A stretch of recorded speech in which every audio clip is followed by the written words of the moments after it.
ಬೆಂಗಳೂರಿನ ಆದಿಚುಂಚನಗಿರಿ ಶಾಖಾ ಮಠಕ್ಕೆ ಇವತ್ತು ಬಿಜೆಪಿ ಹಾಗೂ ಜೆಡಿಎಸ್ನ ನಾಯಕರು ಭೇಟಿ ಕೊಟ್ಟ ನಂತರ ಶ್ರೀಗಳ ಆಶೀರ್ವಾದವನ್ನ ಪಡೆದರು. ಅದಾದ ನಂತರ ಬೆಂಗಳೂರು ದಕ್ಷಿಣದ ಅಭ್ಯರ್ಥಿಯಾಗಿರುವಂತಹ ಹಾಗೂ ಹಾಲಿ ಸಂಸದರಾಗಿರುವಂತಹ ತೇಜಸ್ವಿ ಸೂರ್ಯ ಕೂಡ ಮಾತನಾಡಿದರು.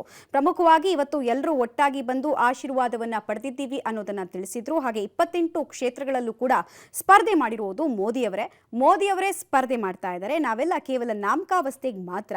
ಹಾಗಾಗಿ ದೇಶದ ನಾಯಕ ಮೋದಿ ಅವರಿಗಾಗಿ ಜನ ಮತ ಹಾಕಲಿದ್ದಾರೆ ಅಂದ್ರು. ಅಲ್ಲದೆ ಜನ ನನ್ನನ್ನ ಕಳೆದ ಬಾರಿಗಿಂತಲೂ ಹೆಚ್ಚು ಲೀಡ್ನಲ್ಲಿ ಗೆಲ್ಲಿಸಲಿದ್ದಾರೆ ಅನ್ನುವಂತಹ ವಿಶ್ವಾಸವನ್ನ ಕೂಡ ತೇಜಸ್ವಿ ಸೂರ್ಯ ವ್ಯಕ್ತಪಡಿಸಿದ್ರು.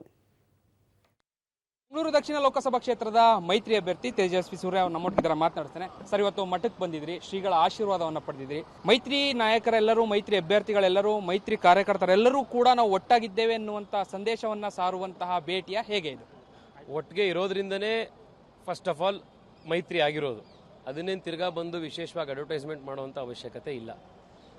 ಆದರೆ ನಿನ್ನೆ ಯುಗಾದಿ, ಇವತ್ತು ವರ್ಷದ ಮೊದಲ ದಿನ. ವಾಡಿಕೆಯಂತೆ ಗುರು ಹಿರಿಯರ ಆಶೀರ್ವಾದ ಪಡ್ಕೊಂಡು ವರ್ಷ ಪ್ರಾರಂಭ ಮಾಡುವಂಥದ್ದು ನಮ್ಮ ಸಂಪ್ರದಾಯ. ಆದ್ದರಿಂದ ಆದಿಚುಂಚನಗಿರಿ ಮಹಾಸಂಸ್ಥಾನದ ಸ್ವಾಮೀಜಿಗಳನ್ನು ಇವತ್ತು ನಾವೆಲ್ಲರೂ ಒಟ್ಟಿಗೆ ಬಂದು ಎಲ್ಲ ಅಭ್ಯರ್ಥಿಗಳು, ನಾಯಕರು ಆಶೀರ್ವಾದ ಪಡ್ಕೊಂಡು ಚುನಾವಣಾ ಪ್ರಚಾರಕ್ಕೆ ಇವಾಗ ತೆರಳುತ್ತಾ ಇದ್ದೀವಿ. ಇನ್ನೊಂದು 15 ದಿವಸ ಚುನಾವಣೆಗೆ ಪ್ರಚಾರದ ಸಮಯ ಇದೆ. ಬರುವಂಥ 15 ದಿವಸ ಚುನಾವಣೆಗೆ ಬಹಳ ಮುಖ್ಯವಾಗಿರುವಂಥ ದಿನ.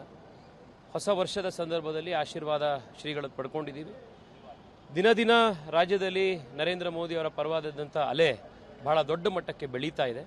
ನನಗೆ 100ಕ್ಕೆ 100 ವಿಶ್ವಾಸ ಇದೆ. ಜೂನ್ 4ನೇ ತಾರೀಕು ಫಲಿತಾಂಶ ಬಿಡುಗಡೆ ಆದಾಗ ಕರ್ನಾಟಕದ 28 ಸೀಟುಗಳಲ್ಲಿ NDA ಬಿಜೆಪಿಯ ಗೆಲುವಾಗಿರುತ್ತೆ. ನಿಮ್ಮ ಕ್ಷೇತ್ರ ಹೇಗಿದೆ ಸರ್? ಯಾಕಂದ್ರೆ ಕಳೆದ 2-3 ದಿನಗಳಿಂದ ಸತತವಾಗಿ CM ಇರ್ಬೋದು, DCM ಇರ್ಬೋದು, ನಿಮ್ಮ ಕ್ಷೇತ್ರವನ್ನ ರೌಂಡ್ ಆಗ್ತಾ ಇದ್ರೆ.